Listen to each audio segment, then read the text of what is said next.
లోనే కాదు పై దేశంలోనూ ఉంటారు. అలాగా అమెరికాలో కొలరాడో యూనివర్సిటీలో ప్రొఫెసర్ జాన్ ఎం మెల్విల్ అనేటువంటి కాస్మాలజీ ప్రొఫెసర్ అండి. ఈయన ఆస్ట్రోఫిజిసిస్ట్. ఆస్ట్రోఫిజిసిస్ట్ అంటే చాలా మందికి తెలిసిందే కదా. అంతరిక్ష భౌతిక విజ్ఞాన శాస్త్రం అంటే అంతరిక్ష విజ్ఞాన శాస్త్రంలో పండితులతను ప్రొఫెసర్. బోల్డ్ అంత రీసెర్చ్ చేశాడు.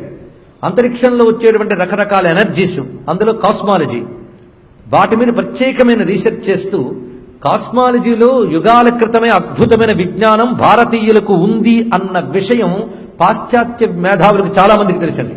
మన వారికి తెలియదు చాలా మందికి. మన దృష్టిలో దేవుడు అంటే ఒక కొబ్బరికాయ కొట్టేయడం, ఒక పటం పెట్టుకోవడమే. కానీ వాళ్ళ దృష్టిలో దైవం అంటే ఒకనొక శక్తి విశేషం. అతను రీసెర్చ్ చేసి కాశీక్షేత్రానికి సంబంధించి ఆ పురాణంలో వర్ణించిన ప్రకారంగా మొత్తం ఒక జామెట్రికల్గా మ్యాప్ వేసుకున్నాడండి మహానుభావుడు. ఒక మ్యాప్ గీసుకున్నాడు. ఎంత అద్భుతమైన విషయం చూడండి. ఇప్పటికి మీరు కాశీఖండం చదివితే విశ్వనాథ్ జ్యోతిర్లింగానికి ఆగ్నేయంలో ఏముంది, ఈశాన్యంలో ఏముంది, తర్వాత నైరుతిలో ఏముంది, ఏ దిక్కులో ఏముంది, ఏ ఆవరణలో ఏముంది, దిక్కులతో సహా వర్ణించారు. మనం ఊరికనే చదివేస్తాం, చదివితే పుణ్యం వస్తుందిట. అప్పుడు ఆ ఫలశ్రుతి వచ్చినప్పుడు మెలకు వస్తుంది మనకి, మిగిలినవే గుర్తుండవు. కానీ మహానుభావుడు మాత్రం అవి చదివి దాని ప్రకారంగా మ్యాప్ గీసుకుని వారణాసి వచ్చాడండి ఆయన. అది జరిగి ఎప్పుడో కాదు, 90s జరిగింది ఈ విషయం. 1994లో జరిగిన విషయం నేను చెప్తున్నాను. ఆయన ఇక్కడికి వచ్చి ముందుగా బెనారస్ యూనివర్సిటీలో ప్రొఫెసర్ పిబి సింగ్ అనేటువంటి ఒక పెద్ద ఆయన కలిశాడు. కలిసి నాకు ఈ దేశం కొత్త, నేను ఒక పరిశోధన చేశాను, దాని ప్రకారం కొంత రీసెర్చ్ చేయాలని అనుకుంటున్నాను, మీ సహకారం కావాలి అన్నాడు ఆయన. పిబి సింగ్ ఆశ్చర్యపోయాడు. ఏమిటి మీరు చేసిన పరిశోధన అంటే ఆయన రాసుకున్న నోట్స్, ఆయన ఇచ్చిన మ్యాప్ మొత్తం పరిశీలించి నేను మీకు సహకరిస్తానన్నాడు. ఇద్దరూ కలిసి కాశీలో ఎంత తిరిగారో, ఆయన మ్యాప్ ప్రకారంగా తిరిగారు. ఎక్కడ ఏ గుర్తు పెట్టాడో అక్కడ ఆలయం, ఆ చోటు ఇప్పటికీ ఉందండి. అది ఆశ్చర్యం. అంతా పరిశోధించి తాను కొన్ని ఎక్విప్మెంట్ పట్టుకొచ్చాడు. ఆ ఎక్విప్మెంట్లో ఆ కాస్మిక్ రేస్ను కొలవగలిగేటటువంటి కొన్ని రాడార్స్, అదేవిధంగా జీపీఎస్, గ్లోబల్ పొజిషనింగ్ సిస్టమ్స్, ఇవన్నీ తీసుకొచ్చాడు ఆయన. ఆ పరికరాలతో ఆయన కాశీని, చిత్రకూట పర్వతం దగ్గరికి వెళ్ళి అక్కడ ఎన్ని పరిశోధనలు చేశాడు ఆయన. మొత్తం 12 ఆదిత్య క్షేత్రాలని పరిశోధించి ఆయన తన పుస్తకంలో రాసిన కన్క్లూడింగ్ లైన్స్ నేను యథాతథంగా మీకు చెప్తున్నాను. ఇప్పటిక ప్రమాణంతో మాట్లాడాలి గనక, అయ్యా ఆదిత్యోదయం వదిలి ఇవన్నీ చెప్పారు అనేటువంటి మాట ఎవరు అనరని నేను అనుకుంటా. ఎందుకంటే ఆదిత్యోదయం సూర్యోపాసన అని అన్నాక ఆ సూర్యోపాసన అనే దాని గురించి చెప్తూ ఈ దేశం ఎంత గొప్పది, ఋషుల విజ్ఞానం ఎంత గొప్పదో తెలుసుకోవడానికి ఈ మాట చెప్తున్నా. ఇక్కడ అతను అంటున్న మాట సరిగ్గా ఆయన మాటల్లోనే. ఆ గ్రంథం చదివే భాగ్యం నాకు లభించింది. మొత్తం గ్రంథమంతా వ్యాఖ్యానించాలంటే ఒక రోజు సరిపోద్ది దానికి.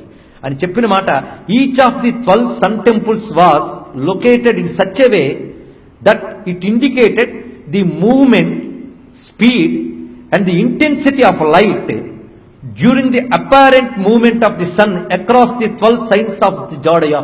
ఇది ఆయన ఇచ్చినటువంటి మాట. ఎంత అద్భుతమైన మాట చూడండి. అంటే సూర్యుడు రాశి చక్రంలో సంచరించేటప్పుడు మేషరాశి మొదలుకొని ఒక్కొక్క రాశిలో మారుతూ ఒక్కొక్క నెల ఒక్కొక్క రాశిలో ఉంటాడు. ఒక్కొక్క రాశిలో ఉన్నప్పుడు ఆ సమయంలో సూర్యుని నుంచి వచ్చినటువంటి ఇంటెన్సిటీ ఆఫ్ లైట్ అంటే కాంతి యొక్క తీవ్రత, వేగము, గమనము, ఈ 3 ఒక్కొక్క రాశి చక్రంలో ఉన్నప్పుడు ఒక్కొక్క ఆలయం మీద పడుతుంది ఏంటండి. ఆ శక్తిని అది పొందుతుంది ఇక్కడ. దాని తర్వాత అతడు తాను తెచ్చినటువంటి ఈ కాస్మాలజీని, కాస్మిక్ రేస్ని, కాస్మిక్ ఎనర్జీని మెజర్ చేయగలిగేటువంటి మెషినరీతో 56 గణపతి ఆలయాల్లో రీసెర్చ్ చేశాడు.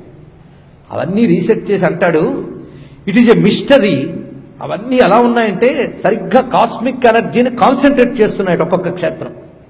ఎంత విశేషమైన అంశం చూడండి. అందులో కన్క్లూడింగ్ లైన్స్ అంటున్నాడు, it is a mystery how the ancient Indians had fixed the site for these temples. సరిగ్గా కాస్మిక్ ఎనర్జీ సెంటర్స్ ఏవో అవే టెంపుల్స్లో ఇప్పుడు ఉన్నాయి. తెలుసుకోండి. ఇక్కడ ఈ సెంటర్స్ ఆ ప్రపంచం నుంచి, అనంత అంతరిక్షం నుంచి వస్తున్నటువంటి ఆ వైశ్విక చైతన్య శక్తి, సరిగ్గా కాస్మిక్ ఎనర్జీని మనం పారిభాషిక పదంగా టెర్మినాలజీలో, సంస్కృతంలో చెప్పాలంటే వైశ్విక చైతన్య శక్తి అనాలి. ఆ వైశ్విక చైతన్య శక్తి యొక్క కేంద్రము, ఆ పొజిషన్ ఎలా ఉన్నది, అక్కడున్నాయి టెంపుల్స్. అందుకంటున్నట్టు it is a mystery how the ancient Indians had fixed the site for the temples by mathematics, by mathematical calculation or through intuition and meditation అన్నాడు. ఎంత అందమైన మాట చెప్పాడు.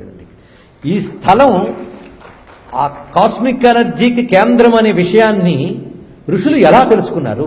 ఇప్పుడు మేము మిషన్స్తో ఇప్పుడు తెలుసుకున్నాం. కనుక వాళ్ళదంతా రీసెర్చే. తెలుసుకుంటే ఇక్కడ ఉన్నదే అది రీసెర్చ్, అదే కొత్తగా తేక్కర్లేదు. ఇప్పుడు మేము మిషన్స్తో తెలుసుకున్నాం. కానీ ప్రాచీన భారతీయ ఋషులు ఇక్కడి ఆలయం ఉంది, ఇక్కడి శక్తి అని చెప్పారంటే అప్పుడు వాళ్ళు మ్యాథమెటికల్ కాలిక్యులేషన్ ద్వారా తెలుసుకున్నారా, లేకపోతే ధ్యానము ద్వారా వికసించిన ప్రజ్ఞతో చెప్పుకున్నారా? ఇంట్యూషన్ అండ్ మెడిటేషన్ మాట వేశాడే. ఇంట్యూషన్ అంటే ప్రజ్ఞ, మెడిటేషన్ అంటే ధ్యానం. దీన్నే మన వేదవేత్తలు ఎప్పుడో చెప్పారు. నిరంతర సాధకుడికి తపశ్శక్తి వల్ల ఋతంభర ప్రజ్ఞ అని ఒక ప్రజ్ఞ మేల్కొంటుందిరండి. ఆ ప్రజ్ఞకు అతీంద్రియ జ్ఞానం దర్శనమిస్తుందిట. అలాంటి అతీంద్రియ జ్ఞానం కలిగినటువంటి భారతీయ పూర్వీకులు ఇలాంటి ఆలయాల్ని నిర్దేశించారు అని ఒక పాశ్చాత్యుడు చెప్పిన మాటని సగర్వంగా ఈ సభలో విన్నవించుకుంటున్నారు. ఇది భారతదేశ